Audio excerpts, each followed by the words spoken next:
Hello, everybody, and welcome to this week's episode of The Awesome with C.O.D.Y. As usual, I'm your host, C.O.D.Y, and today we are continuing November's theme of awesome pulp action movies, I think is what I called it. Anyhow, so last week we talked about The Phantom. This week we're talking about The Shado. So The Shado, 1994 movie based on the comic strip. Originally created by, I should have looked that up. Where was it? Walter B. Gibbons. I knew that name. So Walter B. Gibbons, has done a lot of stuff. His biggest claim to fame, I would probably say, would be The Shado. But he's done a lot of other things too. He wrote like over 300 novel size stories, like novel length stories, which is ridiculous to even think about. And because of that, The Shado has been around since 1931, I believe, is when it first started. And then has been in comic books and a lot of comic books since then. Several really good ones here in the last few years. Let's see, was it? I don't know if all of them are on here. Comic books. I mean, there's been a lot of people who wrote them. I don't know why I went to look who wrote what. But like Mark Waid wrote a bunch of good ones. There was Garth Ennis wrote a bunch. I mean, there's been a lot of newer modern ones, and they're real good. Some Alex Ross art covers for them too, so they're pretty dope. But yeah, so that's Walter B. Gibson. The movie itself, directed by Russell Murphy. Russell Murphy has done a few things. Not a huge, huge list of other things. He has, a ton of movies under his belt, but he has a lot of music videos for like Duran Duran, Elton John. There's been Kim Carnes, like a bunch of 80s stuff in there. I think it was like the Go-Go's, Rolling Stones, Queen, Rod Stewart, Def Leppard, Arcadia, Boy George, Falco. A lot of people, a lot of 80s bands. Movie-wise,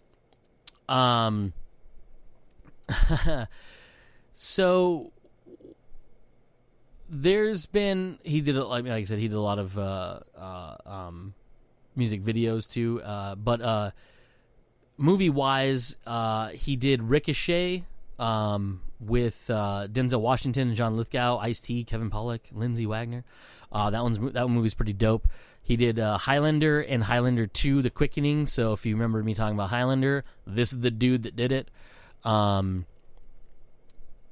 There was more recently. Oh, did he really? I didn't know. I don't know what that is. Anyways, where'd it go? He did Scorpion King 2, Rise of a Warrior with. Is that the one? Randy Couture's in that one? Yeah, Randy Couture's in that one. Resident Evil Extinction, which I believe is not one of the ones I saw. But he's done a lot of not really good stuff. But earlier career, did a lot of cool shit. And of course, The Shado being one of them. So, starring in The Shado, you have Alec Baldwin as Lamont Cranston, The Shado. You have John Lone as Shawan Khan. Also, he's the descendant of Genghis Khan. You have Penelope Ann Miller as Margot Lane. Peter Boyle as Moses Mo Shrevnitz. Oof, that's a terrible way of name. Ian McKellen. Yes, Ian McKellen was in this. He played Dr. Reinhard Lane, who is Margot Lane's father. You have Tim Curry, plays Farley Claymore. One of the best performances by Tim Curry is fantastic in it. Jonathan Winters as Wainwright Barth, who is the... not the mayor. Is he the mayor? Police chief? I can't remember which one it was. James Hong, famously, he will be talked about again next week when I talk about Big Trouble in Little China. Max Wright is in as Burger. Max Wright's a older actor, pretty big name. Frank Welker, the voice of not only was it Megatron. He was a voice in Scooby-Doo.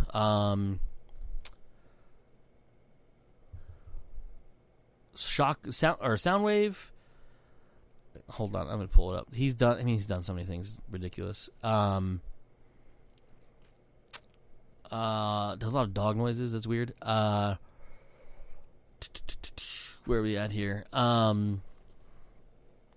was in the next Karate Kid. He did the sounds for Yoshi the Goombas in creature voices in the Super Mario Brothers movie. But Jumanji, he was animal sounds, Balto, Grizzly Bear. He's done a lot of animal sounds, like I said. He made the sounds for Anaconda and Anaconda, which is weird. But he's done, so many things. He does the voice of Scooby-Doo. Like I said, he's Megatron from the old Transformers cartoon, Soundwave. He was even in the newer ones as Soundwave, Devastator. He was a pterodactyl in the new Scooby movie. He did the voices of Abu in The Cave of Wonders and Aladdin. He's done a lot of things. Television-wise, he's been all over the place as different characters. But yeah, that's Frank Welker. He's done plenty of voices throughout the years. But anyhow, so the movie itself is pretty straightforward. I say that. It's not. So following the First World War, Lamont Cranston has succumbed to his dark instincts. So what they allude to in the movie is he's let his evil nature come out after killing several people in the war. He has become thirsty for violence and power, and he succumbs to his dark side, and he basically sets himself as a warlord and an opium kingpin in Tibet. He is abducted by servants of Tolku, a holy man who exhibits otherworldly powers and knows Cranston's background. He offers Cranston a chance to redeem himself and become a force for good. Cranston initially refuses and is attacked by Tuluk's. I don't know what technically you would pronounce this as, but it's the magical dagger that he has. I think it's called Faruba. It's a 3-sided peg, stake, knife, or nail-like ritual implement traditionally associated with Indo-Tibetan Buddhism. Anyhow, it is this long 3-bladed knife, so not 3 blades, but 3-edged knife with an ornate handle, and usually has a depiction of a god like Ganesh or something. Not Ganesh, that's the elephant one. I don't know, one of the Tibetan gods. I don't know all the Tibetan gods. I don't know any of the Tibetan gods, really, because Ganesh could be not the elephant one. I'm not too sure. I spoke out of turn. I am sorry. Anyhow, after this, he then basically gets the ability to use his mind in different ways, and one of those ways is make people think he disappears. He can alter memory. He can alter thought processes, trick people into thinking things. Really, basically, he can trick them into even telling him secrets and convincing him to do certain things he wants. And then he goes back to New York to become a vigilante known as the Shado, who terrorizes the city's underworld.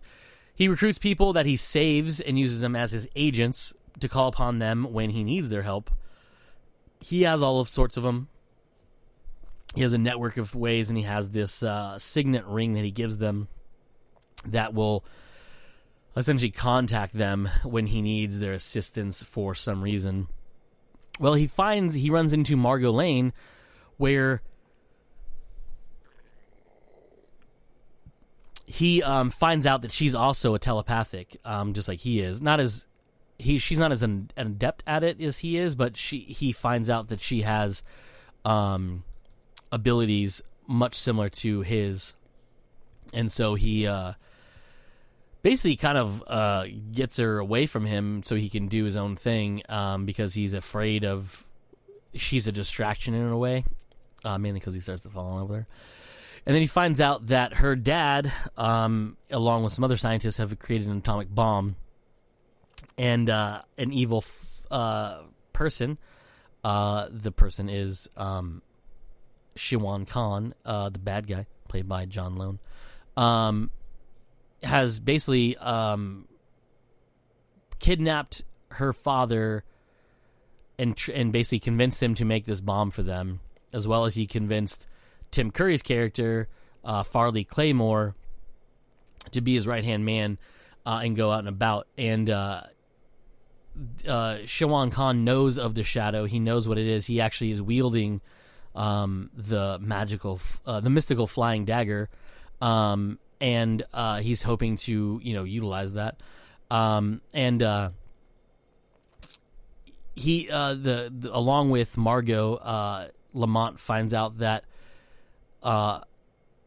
Shiwan is so powerful.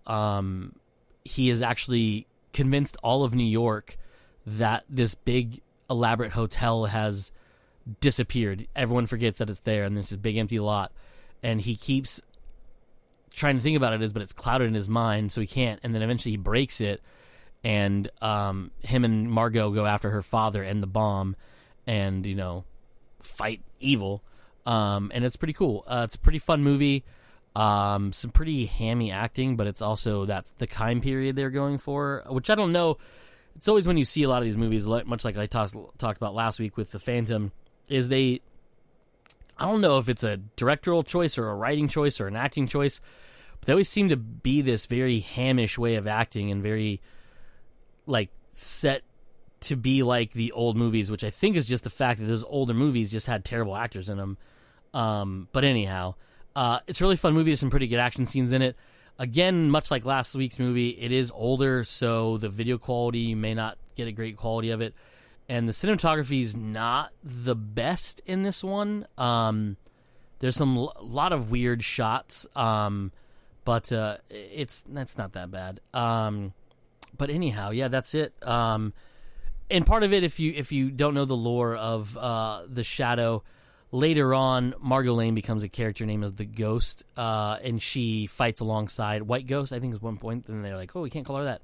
But I believe she goes by the Ghost, and she teams up with him. I was hoping later they were going to do a sequel where they both could be in it with their powers, and he could train her in it, but it never happened because, these things didn't get sequels back then. It didn't do great at the box office. It only made like $8 million. On a $40 million budget, or it made $48 million, but it made $8 million because they had a budget of 40, and that 8 is not enough to make a sequel because you had to pay for your sequel, so you had to pay back your movie and have enough to make a sequel with money left over. So if your movie cost $10 million and you made $20 million, you're not getting a sequel.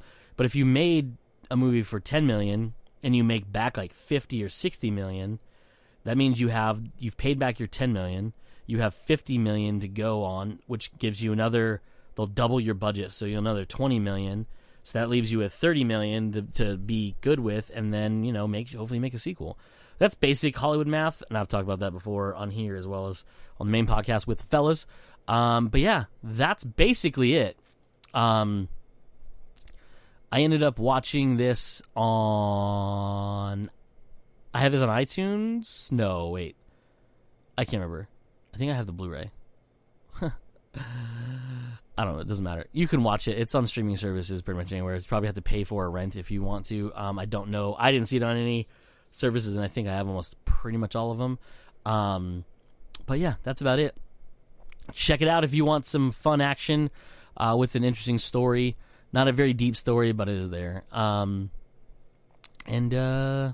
Yeah, I think that's basically it.